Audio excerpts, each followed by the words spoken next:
यो गर्मीको मौसमसँगै हामीलाई खान मन लाग्यो अमिलो आँप अनि पिरो खुर्सानी र नुन, जसले हाम्रो शरीरलाई पनि फाइदाजनक नै छ, फाइदा नै गर्छ।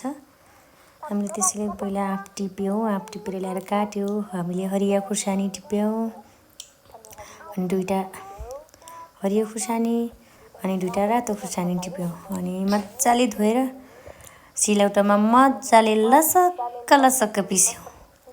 यस्तो मिठो बास्ना आइरहेको थियो हरियो खुर्सानीको अनि नुन खुर्सानी पिस्दा पनि उत्तिकै मजाको यस्तो मिठो बास्ना आएको थियो नि, वाउ। अनि हामीले नुन खुर्सानीमा डोबेर अघि काटेर राखेको आँप खायौँ, जसमा पहिला छोरीले खाए। नुनको रियाक्सन थियो बब्बाल। मुखमा राख्दै यस्तो हेर्दै पानी आइरहेछ मेरो चाहिँ मुखमा।